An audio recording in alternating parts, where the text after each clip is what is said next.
സ്നേഹം, ദിവ്യസ്നേഹം, സ്നേഹം, ദിവ്യസ്നേഹം. ഹല്ലേലൂയ. നമ്മുടെ കർത്താവായ യേശുക്രിസ്തുവിന്റെ നാമത്തിൽ നിങ്ങൾക്ക് വന്ദനം. സുഖമായിരിക്കുന്നു? ദൈവത്തിന്റെ കൃപയിൽ വർദ്ധിച്ചു വരുന്നുണ്ടോ? സന്തോഷത്തോടെ ആയിരിക്കുന്നോ? സമാധാനത്തോടുകൂടി ജീവിക്കാൻ കഴിയുന്നുണ്ടോ?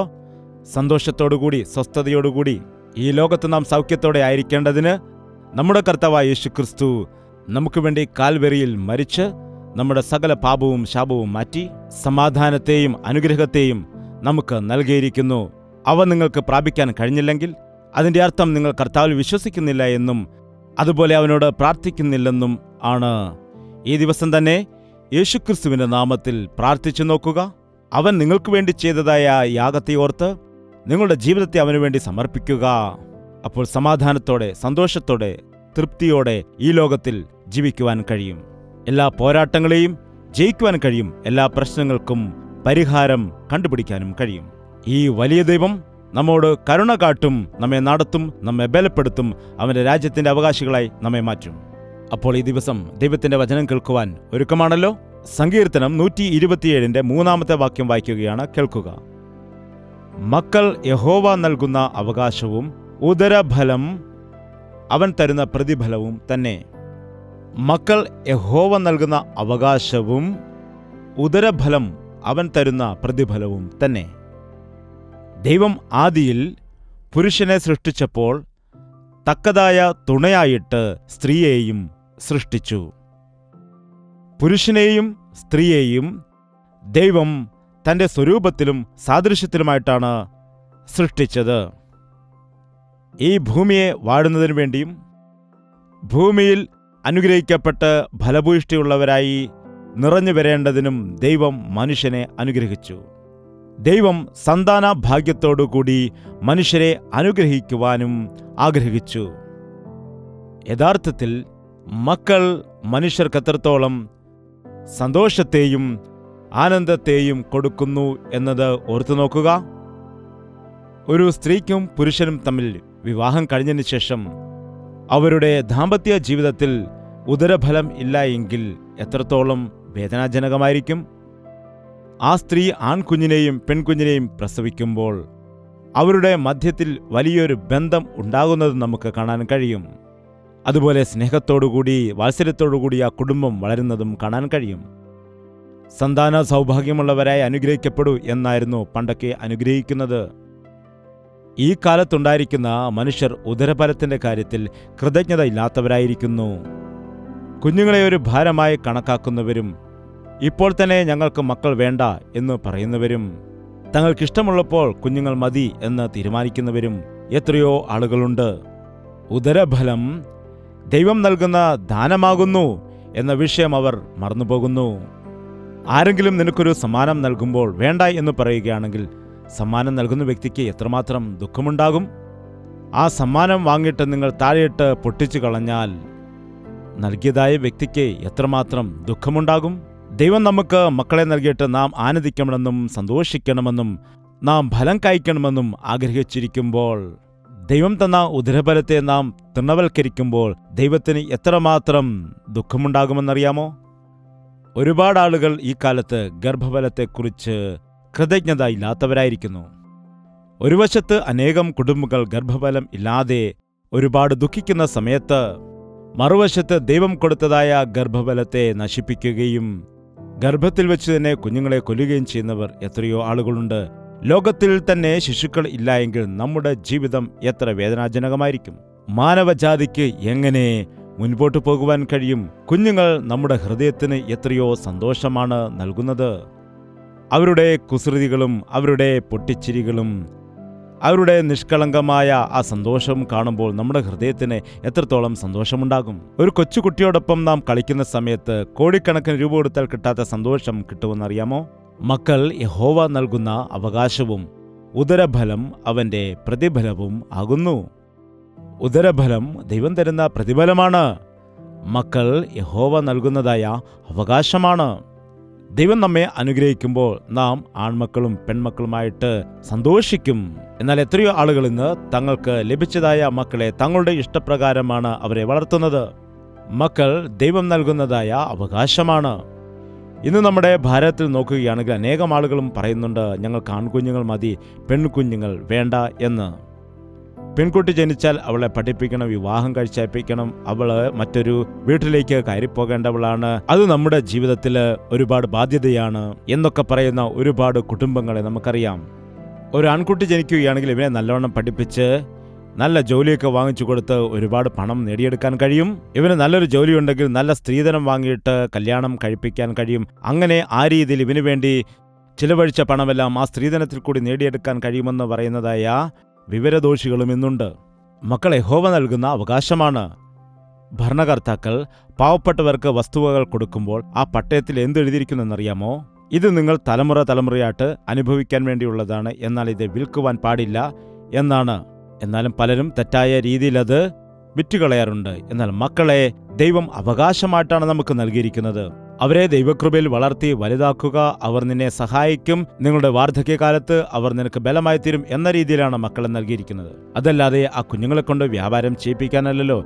ഇന്ന് അനേകം ആളുകൾ ചെറുപ്പം മുതൽ തന്നെ തങ്ങളുടെ മക്കളെ പണം എന്നൊക്കെ പറഞ്ഞ് വളർത്തി പഠിപ്പിച്ച് പണം സമ്പാദിക്കാൻ മാത്രമാണ് ജീവിക്കുന്നത് എന്ന രീതിയിൽ അവരെ പഠിപ്പിച്ച് ശീലമാക്കിയിട്ട് പിന്നീട് അവർ വിവാഹം കഴിഞ്ഞാൽ അവരുടെ കുടുംബ ജീവിതത്തിലും കടന്ന് ആ ഭാര്യാഭർത്താക്കന്മാരുടെ സന്തോഷം കെടുത്തുന്നു. അങ്ങനെ പണത്തിന് പ്രാധാന്യം കൊടുത്ത് തന്റെ ജീവിത പങ്കാളിയെപ്പോലും സ്നേഹിക്കാതിരിക്കുന്നതും ഇന്ന് കാണുന്നുണ്ട്. മിക്ക കുടുംബങ്ങളിലും അതാകുന്നു ഇപ്പോൾ പ്രശ്നം. വിവാഹത്തിന് ശേഷം മാതാപിതാക്കൾ അവരുടെ കുടുംബജീവിതത്തിൽ ഇടപെടുന്നത് കാരണം അവരുടെ കുടുംബത്തിൽ കലഹമുണ്ടാകുന്നതും കാണുന്നുണ്ട്. മക്കൾ ദൈവം നൽകിയിരിക്കുന്നതായ അവകാശമാണ്. ആ മക്കളെ വളർത്തി വലുതാക്കി ദൈവത്തിന് കൊള്ളാവുന്നവരാക്കി മാറ്റുക. അവരുടെ വിവാഹങ്ങൾ നടത്തിക്കൊടുത്ത് അവർ അവരുടെ കുടുംബത്തെ നോക്കേണ്ടതിനും പരിപാലിക്കുന്നതിനും വേണ്ടി സന്തോഷത്തോടെ സമാധാനത്തോടു കൂടി അവരും സമൃദ്ധിയുള്ളവരായി തീരുവാൻ നിങ്ങളും അവരെ സഹായിക്കുക. ദൈവം പെൺമക്കളെ നമുക്ക് പ്രതിഫലമായിട്ടാണ് നൽകിയിരിക്കുന്നത്. ആ പെൺകുട്ടികളെ ദൈവം നമുക്ക് ദാനമായിട്ട് നൽകിയതാണ്, അത് നാം ഓർക്കണം. അതുപോലെ ആ പെൺകുഞ്ഞിനെ നമുക്ക് ഒരു ദാനമായിട്ട് മറ്റൊരാൾക്ക് കൊടുക്കേണ്ടതാണ്. അതെ, ദൈവം നമുക്ക് പ്രതിഫലമായി നൽകിയിരിക്കുന്ന പെൺകുട്ടിയെ മറ്റൊരു വീട്ടുകാർക്ക് നാം പ്രതിഫലമായിട്ട് കൊടുക്കേണ്ടതാണ്. ആ പെൺകുട്ടിയിൽ കൂടി നമ്മുടെ ജീവിതത്തിൽ വന്നതായ അനുഗ്രഹവും നന്മയും ആ പെൺകുട്ടി നമുക്ക് നൽകിയിരിക്കുന്ന സന്തോഷവും നമുക്ക് മറക്കാൻ കഴിയുമോ? ഒരു വീട്ടിലുള്ളതായ ആൺകുട്ടിയെയും പെൺകുട്ടിയെയും നിങ്ങൾ ശ്രദ്ധിച്ചു നോക്കുക. ഈ കാലത്ത് ആൺകുട്ടികളെക്കാൾ അധികം പെൺകുട്ടികളാണ് മാതാപിതാക്കളെ കൂടുതൽ സ്നേഹിക്കാറുള്ളത്. പപ്പ ചോറ് കഴിച്ചു എന്ന് ചോദിക്കുന്നത് പെൺകുട്ടിയല്ലേ, അല്ലാതെ ആൺകുട്ടി ചോദിക്കില്ലല്ലോ. അമ്മ ഈ സാരി എടുത്തുകൊള്ളൂ എന്ന് പറയുന്നത് പലപ്പോഴും പെൺകുട്ടിയല്ലേ, അല്ലാതെ നിന്റെ ആൺമകൻ അങ്ങനെ പറയാറില്ലല്ലോ. പിന്നെ എന്തുകൊണ്ടാണ് ആൺകുട്ടികൾ മാത്രം മതി പെൺകുട്ടികൾ വേണ്ട എന്ന് പറയുന്നത്? എത്രയോ സഹോദരിമാർ പറയാറുണ്ട്, എനിക്ക് ഉണ്ടായത് പെൺകുഞ്ഞായതുകൊണ്ട് എൻ്റെ ഭർത്താവിൻ്റെ വീട്ടുകാരും കാണാൻ പോലും വരുന്നില്ല എന്ന്. ഇപ്പോൾ 6 മാസമായിരിക്കുന്നു, ഞാൻ എൻ്റെ സ്വന്തം വീട്ടിലാണ് ഇപ്പോൾ ആയിരിക്കുന്നതെന്ന് പറഞ്ഞ് കരയുന്നതായ എത്രയോ സഹോദരിമാർ ഉണ്ട്. സഹോദര, നിനക്ക് ആൺകുഞ്ഞ് ജനിച്ചാലും പെൺകുഞ്ഞ് ജനിച്ചാലും അത് നിന്റെ രക്തത്തിൽ നിന്ന് ജനിച്ചതായ ഒരു കുഞ്ഞല്ലേ. പ്രസവവേദനയോടുകൂടി നിനക്ക് വേണ്ടി ആ കുഞ്ഞിനെ പ്രസവിച്ചതായ ആ മാതാവിനെ തള്ളിക്കളയരുത്. ദൈവം നിനക്ക് നൽകിയിരിക്കുന്ന കുഞ്ഞിനെ നോക്കാതിരിക്കുന്നതും എത്ര ഭയങ്കരകരമാണ്.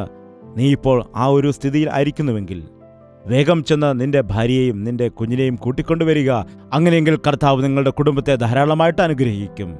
പെൺകുഞ്ഞ് ജനിച്ച് എന്ന് പറഞ്ഞ് അമ്മായിയമ്മ എന്നെ വീട്ടിൽ നിന്ന് ഇറക്കി വിട്ടു എന്ന് പറയുന്നതായ സഹോദരിമാരെയും ഞാൻ കണ്ടിട്ടുണ്ട്. പ്രിയ മാതാവേ, നിങ്ങളും ഒരു സ്ത്രീയല്ലേ. മറ്റൊരു പെൺകുഞ്ഞ് ജനിച്ച സമയത്ത് ആനന്ദിക്കുന്നതിന് പകരമായി എന്തിനാണ് അവളെ തള്ളിക്കളയുന്നത്? ഈ ലോകത്തിലുള്ള എല്ലാവരും ഞങ്ങൾക്ക് ആൺകുട്ടികൾ മതി, പെൺകുട്ടികൾ വേണ്ട എന്ന് പറഞ്ഞാൽ നിങ്ങളുടെ ആൺകുട്ടികളെ വിവാഹം കഴിപ്പിക്കുന്ന സമയത്ത് ആരുമായി വിവാഹം കഴിപ്പിക്കും? പെൺകുട്ടികളെ തിരക്കി നടക്കേണ്ടതല്ലേ? നമ്മുടെ ഭാരതത്തിൽ 100 പുരുഷന്മാർക്ക് 90 സ്ത്രീകൾ വെച്ചാണ് ഉള്ളത്. ഇപ്പോൾ തന്നെ അത് കുറവാണ്. ഇനിയും നമ്മൾ ഇങ്ങനെ മുൻപോട്ട് പോയാൽ പെൺകുട്ടികൾക്ക് വേണ്ടി അങ്ങോട്ട് സ്ത്രീധനം കൊടുത്ത് വിവാഹം കഴിക്കേണ്ടി വരും. അതെ, ആൺകുഞ്ഞായാലും പെൺകുഞ്ഞായാലും അത് ദൈവം നമുക്ക് അനുഗ്രഹിച്ച് നൽകിയവരാണ്.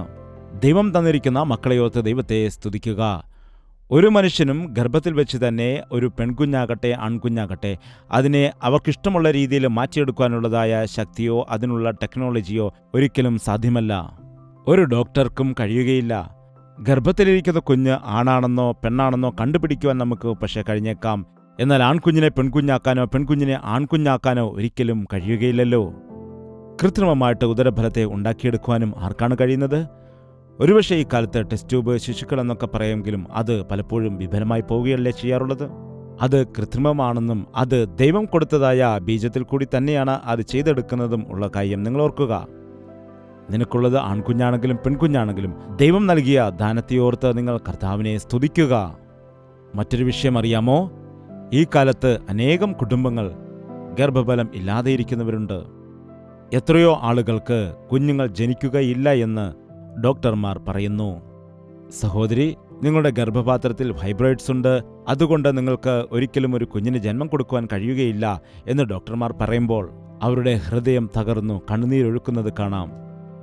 നിങ്ങൾക്ക് കുഞ്ഞുങ്ങൾ ജനിക്കുകയില്ല എന്ന് പറയുന്നത് നിമിത്തമായിട്ട് അവരുടെ കുടുംബം ഛിന്നഭിന്നമായി പോകുന്നതും തകർന്നു പോകുന്നതും കാണാറുണ്ട്. ഒരുപാട് പ്രാർത്ഥനയും നേർച്ചയുമൊക്കെ കഴിച്ചതിന് ശേഷവും ഫലമില്ലാതിരിക്കുന്നത് കാണുമ്പോൾ അവർ നിരാശപ്പെടുന്നതും കാണുന്നു. എന്നാൽ ഞാനൊരു കാര്യം പറയട്ടെ, ഉദരഫലം ദൈവം നൽകുന്നതായ പ്രതിഫലമാണ്. നിങ്ങൾ ആ ദൈവത്തോട് പ്രാർത്ഥിക്കുകയാണെങ്കിൽ എനിക്ക് അസാധ്യമായതൊന്നുമില്ല എന്ന് പറയുന്ന കർത്താവ് നിന്റെ ജീവിതത്തിൽ ഗർഭഫലത്തിന് തടസ്സമായി നിൽക്കുന്നതായ എല്ലാ തടസ്സങ്ങളെയും ബലഹീനതയും മാറ്റി അടഞ്ഞുപോയ നിന്റെ ഗർഭത്തെ തുറക്കുവാൻ കഴിവുള്ളവനാണ് ദൈവമെന്ന് നിനക്ക് മനസ്സിലാക്കാൻ കഴിയും. വേദപുസ്തകത്തിൽ മച്ചിയെന്ന് വിളിക്കപ്പെട്ട ഒരുപാട് ആളുകളെ നമുക്ക് കാണാൻ കഴിയും. അവർക്ക് ഉദരഫലം ലഭിക്കാതെ ഇരുന്നപ്പോൾ അവർ ദൈവത്തോട് നിലവിളിച്ചു. ശമൂവേലിന്റെ പുസ്തകത്തിൽ ഹന്ന എന്നു പേരുള്ള ഒരു സ്ത്രീയുണ്ട്. അവൾക്ക് മക്കളില്ലായിരുന്നു. എന്നാൽ അവളുടെ ഭർത്താവിന്റെ രണ്ടാമത്തെ ഭാര്യയ്ക്ക് മക്കളുണ്ടായിരുന്നു. മക്കളുള്ള ഭാര്യ മക്കളില്ലാത്ത ഇവളെ നോക്കിയിട്ട് എപ്പോഴും നിന്ദിക്കുകയും അപമാനിക്കുകയും ചെയ്തിരുന്നു. നാം നോക്കുമ്പോൾ ഇന്ന് അനേകരും പറയുന്നത് കേട്ടിട്ടുണ്ട്, എനിക്ക് കുഞ്ഞുങ്ങളില്ല എന്നുള്ള ദുഃഖത്തെക്കാൾ നിനക്ക് കുഞ്ഞുങ്ങളില്ല എന്ന് പറഞ്ഞ മറ്റുള്ളവരുടെ അപമാനവും നിന്ദയുമാണ് എന്നെ കൂടുതൽ സങ്കടപ്പെടുത്തുന്നതെന്ന്. കുഞ്ഞുങ്ങൾ ഉള്ള ആളുകൾ കുഞ്ഞുങ്ങൾ ഇല്ലാത്തതായ ആളുകളെ കാണുന്ന സമയത്ത് അവരെ സ്നേഹിക്കുകയും അതുപോലെ അവരെ ആശ്വസിപ്പിക്കുകയും നിങ്ങളുടെ കുഞ്ഞുങ്ങളെ അവർക്കെടുക്കുവാൻ കൊടുക്കുകയും വാത്സല്യപ്പിക്കുവാൻ കൊടുക്കുകയും ചെയ്യുകയാണ് ചെയ്യേണ്ടത്. അതല്ലേ ശരി? ദൈവം നിനക്ക് കുഞ്ഞുങ്ങളെ നൽകി നിന്നെ അനുഗ്രഹിച്ചിരിക്കുമ്പോൾ നിന്റെ അയൽക്കാർക്കും അതുപോലെയുള്ള അനുഗ്രഹം ദൈവം കൊടുക്കുമെന്ന് നീ പൂർണ്ണമായും വിശ്വസിക്കണം. ഈ ഹന്ന പെനിന അവളെ നിന്ദിച്ചതായ സമയത്ത് അവളുടെ വാക്കുകൾ കേട്ടിട്ട് ഒരുപാട് ദുഃഖിക്കുകയും വേദനിക്കുകയും ചെയ്തു. അവസാനം അവൾ ആഹാരം പോലും കഴിക്കുന്നത് ഒഴിവാക്കി. അവൾ ദൈവത്തിന്റെ ആലയത്തിൽ പോവുകയും വരികയും ചെയ്യുന്നു. എന്നാൽ അവളുടെ ദുഃഖം മാത്രം മാറുന്നില്ല. അവളുടെ ഭർത്താവ് ചോദിച്ചു, ഞാൻ നിനക്കുണ്ടല്ലോ, 1000 മക്കളെക്കാൾ ഞാൻ ഉത്തമനാണ് നിനക്ക് എന്ന് പറഞ്ഞ് അവളെ ആശ്വസിപ്പിക്കുവാൻ ശ്രമിച്ചു. എന്നാൽ അവൾ മക്കൾ ഇല്ലാത്തതായ വേദനയാൽ നിരന്തരം ദുഃഖിച്ചുകൊണ്ടേയിരുന്നു. ഈ കാലത്ത് പല ഭർത്താക്കന്മാരും ഭാര്യയ്ക്ക് മക്കളില്ലാതിരിക്കുമ്പോൾ അവരെ ആശ്വസിപ്പിക്കുന്നതിന് പകരമായിട്ട് ഭർത്താവും അവരെ നിന്ദിക്കുകയാണെങ്കിൽ എത്ര ഭയങ്കരമായ വിഷയമാണത്. നിന്റെ ഭാര്യയ്ക്ക് കുഞ്ഞുങ്ങൾ ഉണ്ടാകുന്നില്ല എന്ന് നീ പറയുമ്പോൾ അതിൽ നിന്റെ കുറവും ഉണ്ടെന്ന് നീ മനസ്സിലാക്കുന്നുണ്ടല്ലോ. നിങ്ങൾക്ക് കുഞ്ഞുങ്ങൾ ഉണ്ടാകുന്നില്ല എന്ന് പറയുമ്പോൾ അതിൽ നിന്റെ കുറവും ഉണ്ടെന്നുള്ളതായ കാര്യം നിങ്ങൾ മറക്കരുത്. നിന്റെ ഭാര്യയ്ക്ക് കുഞ്ഞുങ്ങൾ ജനിക്കുന്നില്ലെങ്കിൽ നീ നിന്റെ ഭാര്യയെ ആശ്വസിപ്പിക്കുവാൻ ശ്രമിക്കുക. നിങ്ങൾ രണ്ടുപേരും ചേർന്നുകൊണ്ട് പ്രാർത്ഥിക്കുക. ദൈവം തന്റെ അത്ഭുത കാര്യങ്ങൾ ചെയ്യും. ബൈബിളിൽ ഇസ്ഹാക്ക് എന്ന ഒരു വ്യക്തിയെ കാണാൻ കഴിയും. അവന്റെ ഭാര്യയായ റിബേക്കയ്ക്ക് കുഞ്ഞുങ്ങളില്ലാതെ ഭാരപ്പെട്ടതായ സമയത്ത് ഇസ്ഹാക്ക് അവൾക്കു വേണ്ടി ദൈവത്തോട് പ്രാർത്ഥിച്ചു. ദൈവം അവന്റെ പ്രാർത്ഥന കേൾക്കുകയും റിബേക്കയുടെ ഗർഭത്തെ തുറക്കുകയും ചെയ്തു. അവർക്ക് ഇരട്ടക്കുട്ടികളെ ലഭിച്ചു.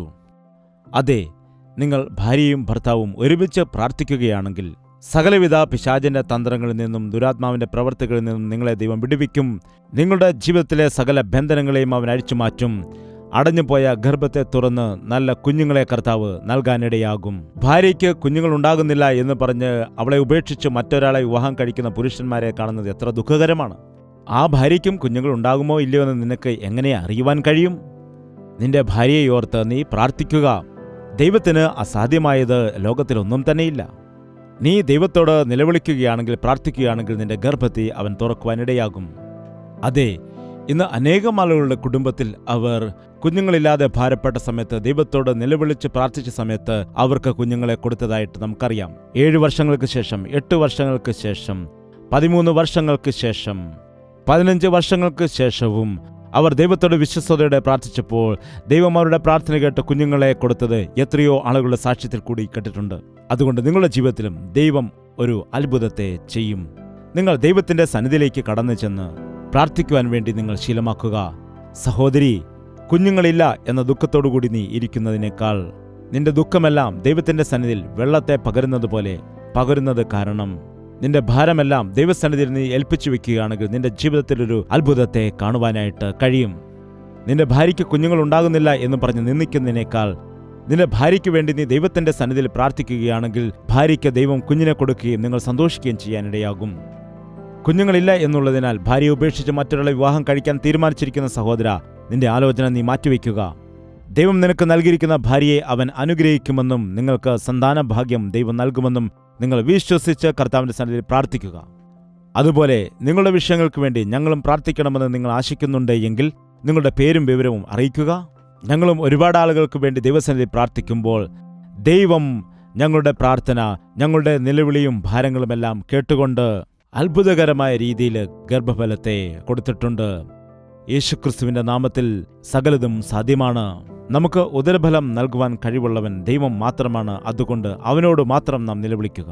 ആ ഹന്ന തനിക്ക് കുഞ്ഞുങ്ങൾ ഉണ്ടാകാതിരുന്നപ്പോൾ ഒരുപാട് ദൈവസന്നിധിയിൽ നിലവിളിച്ചു. ആലയത്തിൽ പോവുകയും വരികയും ചെയ്തു. എന്നാൽ ഒരു തവണ അവൾ ആലയത്തിൽ നിന്നുകൊണ്ട് മുഴങ്കാലിൽ വീണ് തന്റെ വേദനയും ഭാരവുമെല്ലാം ദൈവത്തിന്റെ സന്നിധിയിലേക്ക് പകരാനിടയായി. അപ്പോൾ ദൈവം അവൾക്ക് വലിയൊരു വാഗ്ദത്തം കൊടുത്തു. അടുത്ത വർഷം നിന്റെ മടിയിലൊരു കുഞ്ഞുണ്ടായിരിക്കും എന്ന വലിയൊരു വാഗ്ദത്തം പ്രാപിച്ചുകൊണ്ട് അവൾ പോയി. അവൾ പ്രാർത്ഥന കഴിഞ്ഞ് എഴുന്നേറ്റ് അന്നു മുതൽ അവളുടെ മുഖം വാടിയിരുന്നിട്ടില്ല എന്ന് നാം കാണുന്നു. ഓർക്കുക, നീ എപ്പോഴും കണ്ണുനീരൊഴുക്കിക്കൊണ്ട് ദുഃഖത്തോടെ ആയിരിക്കേണ്ടതായ ആവശ്യമില്ല. ദൈവസന്നിധിയിൽ മുഴങ്കാൽ മടക്കി പ്രാർത്ഥിച്ചുകൊണ്ട് അവൻ നൽകുന്ന വാഗ്ദത്തങ്ങൾ പ്രാപിച്ച് കർത്താവിന്റെ സന്നിധിയിൽ സന്തോഷത്തോടെ ആയിരിക്കുക. തക്ക സമയത്ത് അവൻ നിങ്ങളുടെ ജീവിതത്തിൽ ദൈവത്തിന്റെ വാഗ്ദത്തം നൽകാനിടയാകും. ഹന്ന പറഞ്ഞു, ദൈവസന്നിധിയിൽ ഒരു പൈതലിനെ നൽകിയാൽ അവനെ നിനക്ക് തന്നെ നൽകാം എന്ന്. ഇന്നും അനേകം ആളുകൾ കുഞ്ഞുങ്ങളില്ലാതിരിക്കുന്ന സമയത്ത് ദൈവത്തോട് പറയാറുണ്ട്, ഒരു കുഞ്ഞിനെ നൽകിയാൽ അവനെ നിന്റെ വിലയ്ക്ക് വേണ്ടി സമർപ്പിക്കാം എന്ന്. എന്നാൽ കുഞ്ഞ് ജനിച്ചു കഴിഞ്ഞാൽ ആ വിഷയത്തെ മറന്നു പോവുകയും ചെയ്യുന്നു. ഈ കാര്യപരിപാടി വീക്ഷിക്കുന്ന സഹോദരി, ഒരുപക്ഷെ നിനക്ക് ഉദരഫലം ലഭിക്കാതിരുന്ന സമയത്ത് നീ കർത്താവിനോട് പ്രാർത്ഥിച്ച്, കർത്താവേ, ഉദരഫലം നൽകിയാൽ ആ കുഞ്ഞിനെ ദൈവത്തിന്റെ നാമത്തിന് സമർപ്പിക്കാമെന്ന് പറഞ്ഞിരിക്കുമോ? എന്നിട്ട് ആ കുഞ്ഞിനെ ദൈവത്തിന്റെ വേലയ്ക്ക് വേണ്ടി കൊടുത്തോ? ചിലർ പറയാറുണ്ട്, ഞാനെന്താണ് ചെയ്യേണ്ടത്? ദൈവത്തിനു വേണ്ടി ജീവിക്കുക, ദൈവത്തിന്റെ വേല ചെയ്യുക എന്ന് പറയുമ്പോൾ എൻ്റെ മകൻ എന്നെ അനുസരിക്കുന്നില്ല, അവൻ്റെ ഇഷ്ടമുള്ളതുപോലെ ജീവിക്കുകയാണ് ചെയ്യുന്നതെന്ന് പറയാറുണ്ട്. നിങ്ങൾ നിങ്ങളുടെ കുഞ്ഞുങ്ങളെ ദൈവത്തിന്റെ വഴിയിൽ വളർത്തുകയാണെങ്കിൽ ബാലൻ നടക്കേണ്ടുന്ന വഴിയിൽ അവനെ അഭ്യസിപ്പിക്കുക. അവൻ വൃദ്ധനായാലും അത് വിട്ടുമാറുകയില്ലെന്ന് ദൈവത്തിന്റെ വചനം പറയുന്നു. ഈ ഹന്ന ദൈവസന്നിധിയിൽ പ്രാർത്ഥിച്ചു പറഞ്ഞു, എനിക്കൊരു മകനെ നൽകിയാൽ അത് നിന്റെ വിലയ്ക്ക് വേണ്ടി സമർപ്പിച്ചു കൊള്ളാമെന്ന്. അതുപോലെ തന്നെ ആ കുഞ്ഞ് അവന്റെ പാലുകൂടി മാറിയ സമയത്ത് ദേവാലയത്തിലേക്ക് 3-4 വയസ്സുണ്ടായിരുന്ന സമയത്ത് ആ പൈതലിനെ കൊണ്ടുവന്ന് ദേവാലയത്തിൽ ഏൽപ്പിച്ചു. അവന്റെ പേരാണ് ശമൂവേൽ. ദൈവത്തിന്റെ ആലയത്തിൽ വളർന്നതായ ആ ശമൂവേൽ വലിയൊരു പുരോഹിതനായി മാറി അനേകർക്ക് അനുഗ്രഹമായിട്ട് മാറി. എന്റെ കുഞ്ഞിനെ ദൈവത്തിന് കൊടുത്താൽ എനിക്കെന്ത് പ്രയോജനം എന്നാണോ നിങ്ങൾ ചിന്തിക്കുന്നത്? ഇതാ ഹന്നയുടെ ഗർഭത്തെ വീണ്ടും കർത്താവ് തുറക്കുകയും അവൾക്ക് വീണ്ടും 3 ആൺമക്കളെയും 2 പെൺകുട്ടികളെയും കൊടുത്തു എന്ന് ദൈവത്തിന്റെ വചനം പറയുന്നു. അവൾ ഒരു കുഞ്ഞിനെ ദൈവവേലയ്ക്ക് വേണ്ടി സമർപ്പിച്ചപ്പോൾ 5 മക്കളെ ദൈവം അവൾക്ക് കൊടുക്കാനിടയായി. പ്രിയ സഹോദര സഹോദരി, നിനക്ക് ലഭിച്ചതായ മക്കളെ നീ ആർക്കു വേണ്ടിയാണ് വളർത്തുന്നത്? ലോകത്തിനു വേണ്ടിയാണോ? പാപത്തിനു വേണ്ടിയാണോ? കർത്താവിന് വേണ്ടിയാണോ? നിന്റെ മക്കൾ ദൈവരാജ്യത്തിൽ വലിയവരായിരിക്കാനാണോ ആഗ്രഹിക്കുന്നത്? അതോ ലോകത്തിൽ വലിയവരായിരിക്കാനാണോ നിങ്ങൾ ആഗ്രഹിക്കുന്നത്? ദൈവം നമുക്ക് നൽകപ്പെട്ടിരിക്കുന്നതായ മക്കൾ വളർന്ന് വലിയവരാകണമെന്ന് കർത്താവ് ആഗ്രഹിക്കുന്നു. കർത്താവേ, എൻ്റെ മക്കളെ നിന്റെ രാജ്യത്തിലെ ഉന്നതരാക്കി മാറ്റണമേ എന്ന് പ്രാർത്ഥിക്കുവാൻ ശീലിക്കേണ്ടതാണ്. സെബദിപുത്രന്മാരുടെ അമ്മ ആ 2 പുത്രന്മാരെ വിളിച്ചുകൊണ്ടുവന്ന് ദൈവസന്നിധിയിൽ കൊണ്ടുവന്നിട്ട് പറഞ്ഞു, ഈ 2 മക്കളും നിന്റെ രാജ്യത്തിൽ ഒരുവൻ നിന്റെ വലതുവശത്തും ഒരുവൻ നിന്റെ ഇടതുവശത്തിരിക്കാനുള്ള ഭാഗ്യം നൽകണമെന്ന്. എത്ര ഉന്നതമായ ആഗ്രഹമാണ്! സ്വർഗരാജ്യത്തിൽ എൻ്റെ മക്കൾ വലിയവരായിരിക്കണമെന്ന ആഗ്രഹം. പ്രിയ സഹോദര സഹോദരി, ഈ ദിവസം ദൈവം നിനക്ക് നൽകിയിരിക്കുന്ന മക്കളെ ദൈവത്തിനു വേണ്ടി വളർത്തുവാനായിട്ട് നീ ശീലിക്കുക. നിന്റെ കുടുംബത്തിൽ ദൈവം നൽകിയിരിക്കുന്ന മക്കൾ നിനക്ക് അത് പ്രതിഫലമാണെന്നും ദൈവത്തിന്റെ അവകാശമാണെന്നും മനസ്സിലാക്കുക. നിന്റെ മക്കളെ ദൈവത്തിന്റെ കൃപയിൽ വളർത്തിക്കൊണ്ടുവരിക. ഒരുപക്ഷെ കുഞ്ഞുങ്ങൾ ജനിക്കാത്ത ദമ്പതികളായിരിക്കുന്നു നിങ്ങളെങ്കിൽ ഇപ്പോൾ തന്നെ എന്നോടൊപ്പം ചേർന്ന് പ്രാർത്ഥിക്കുക. കർത്താവ് ഒരു അത്ഭുതത്തെ ഇപ്പോൾ തന്നെ നിങ്ങളുടെ ജീവിതത്തിൽ ചെയ്യുവാനിടയാകും. ഞാനൊരു പുതിയ കാര്യം ചെയ്യാൻ പോകുന്നു, അതിപ്പോൾ തന്നെ പുറപ്പെട്ടു വരുന്നു എന്ന് വാഗ്ദത്ത വചനം അനുസരിച്ചുകൊണ്ട് ദൈവം ഇപ്പോൾ തന്നെ നിങ്ങളുടെ ജീവിതത്തിൽ അത്ഭുതം ചെയ്യാനിടയാകും. നിങ്ങൾ 2 പേരും ചേർന്ന് ദൈവസന്നിധിയിൽ പ്രാർത്ഥിക്കുക. ഞാനും പ്രാർത്ഥിക്കാം. ദൈവം നമ്മുടെ പ്രാർത്ഥന കേട്ടിട്ട് അടുത്ത വർഷം നല്ല ഒരു ശിശുവുമായിട്ട് ദൈവസന്നിധിയിൽ കടന്നു വന്നിട്ട് സാക്ഷ്യം പറയത്തക്കവണ്ണം ദൈവം നിന്നെ അനുഗ്രഹിക്കും. പ്രാർത്ഥന. പരിശുദ്ധനായ സ്നേഹമുള്ള പിതാവേ, ഈ പ്രാർത്ഥനയിൽ ഏകീഭവിക്കുന്ന എല്ലാ മക്കളെയും നിന്റെ കരങ്ങളിലേക്ക് സമർപ്പിക്കുകയാണ്. മക്കളില്ലാത്ത ഭാരത്താൽ സങ്കടത്തോടെയായിരിക്കുന്ന സഹോദരിമാരെ നീ അനുഗ്രഹിക്കണമേ. എൻ്റെ ഭാര്യയ്ക്ക് കുഞ്ഞുങ്ങൾ ജനിക്കുന്നില്ല എന്ന് പറഞ്ഞ് വേദനയോടെയായിരിക്കുന്ന ഭർത്താവിനെ ദർശിക്കണമേ. രണ്ടുപേരും ചേർന്നുകൊണ്ട് വിശ്വാസത്തോടെ കർത്താവിൻ്റെ സന്നിധിയിൽ പ്രാർത്ഥിക്കുന്നതിന് വേണ്ടി അവരുടെ ജീവിതത്തിൽ വലിയൊരു വിശ്വാസവും അതുപോലെ ദൈവത്തിൻ്റെ കൃപയും നീ കൊടുക്കുമാറാകണം.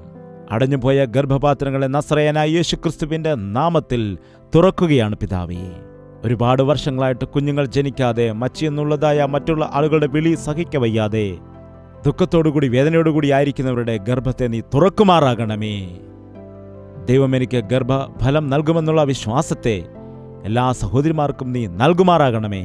അതുപോലെ തന്നെ അവരവരുടെ ഭാര്യമാർക്ക് വേണ്ടി പ്രാർത്ഥിക്കുവാനുള്ള കൃപയും എല്ലാ പുരുഷന്മാർക്കും കൊടുക്കണമേ. ഈ സമയത്ത് കുഞ്ഞുങ്ങളുള്ളതായ ആളുകൾ കർത്താവിനെ സ്തുതിക്കുവാൻ സഹായിക്കണമേ. എനിക്ക് ആൺമക്കളെ നൽകി നന്ദി കരറ്റുന്ന കർത്താവേ, എനിക്ക് പെൺമക്കളെ നൽകി നന്ദി കരറ്റുന്ന കർത്താവേ, എനിക്ക് ആൺമക്കളെയും പെൺമക്കളെയും നൽകി നിനക്ക് നന്ദി കരറ്റുന്നു എന്ന് നിന്നെ സ്തുതിക്കുവാൻ അവർക്ക് കൃപ കൊടുക്കണമേ. ഞങ്ങൾക്ക് നൽകിയിരിക്കുന്നതായ കുഞ്ഞുങ്ങളെ ഞങ്ങളുടെ ഇഷ്ടപ്രകാരം വളർത്തിക്കൊണ്ടു പോകാതെ ഞങ്ങൾക്ക് അവകാശമായി നൽകിയിരിക്കുന്ന ആൺമക്കളെയും പെൺമക്കളെയും നിന്റെ ഹിതത്തിനു വേണ്ടി നിന്റെ നാമമഹത്വത്തിനു വേണ്ടി വളർത്തുവാൻ സഹായിക്കണമേ. ഞങ്ങൾക്ക് നൽകിയിരിക്കുന്ന പെൺമക്കളെ യോഗ്യതയുള്ളവരായിട്ട് ഗുണവതികളായിട്ട് വളർത്തിക്കൊണ്ടുവന്നിട്ട് അവരെ ദൈവത്തിന്റെ നാമമഹത്വത്തിനു വേണ്ടി നിൽക്കുന്നവരായി തീർക്കുവാനും അനേകരുടെ ജീവിതത്തിൽ മാതൃക എന്ന വണ്ണം ഞങ്ങളുടെ മക്കളെ ആക്കിയെടുക്കുവാനുമുള്ള കൃപ ഞങ്ങൾക്കെല്ലാവർക്കും നീ നൽകുമാറാകണമേ. ഈ പ്രാർത്ഥനയിൽ ഏകീഭവിച്ചുകൊണ്ട് എൻ്റെ മക്കൾ എന്നെ അനുസരിക്കുന്നില്ല, എൻ്റെ മക്കൾ എന്നെ ബഹുമാനിക്കുന്നില്ല എന്ന് പറയുന്നതായി എല്ലാ മാതാപിതാക്കളെ നീ ഇപ്പോൾ ദർശിക്കണമേ. അവരുടെ ജീവിതത്തിൽ അവരുടെ മക്കൾ അവരെ ബഹുമാനിക്കത്തക്കവണ്ണം അവരുടെ ഹൃദയങ്ങളിൽ കർത്താവ് വലിയ മാറ്റത്തെ കൊണ്ടുവരുമാറാകണം. ഗർഭഫലമില്ല എന്ന് പറഞ്ഞുകൊണ്ട് കർത്താവിൻ്റെ സന്നിധിയിൽ പ്രാർത്ഥിക്കുന്ന എല്ലാ മക്കളെയും യേശുവിൻ്റെ നാമത്തിൽ ഇപ്പോൾ അനുഗ്രഹിക്കുന്നു. അവർക്ക് വിടുതൽ നീ കൊടുക്കണമേ. അവരുടെ കുഞ്ഞുങ്ങളുമായി വന്ന് സാക്ഷ്യം പറയത്തക്കവണ്ണം ദൈവത്തിൻ്റെ പ്രവൃത്തി വെളിപ്പെടുത്തുമാറാകണമെന്ന് യേശുക്രിസ്തുവിൻ്റെ നാമത്തിൽ അപേക്ഷിക്കുന്നു പിതാവേ. ആമേൻ. ദൈവത്തിന് സ്തോത്രം. ദൈവം അത്ഭുതം ചെയ്യുന്ന ദൈവമാണ്.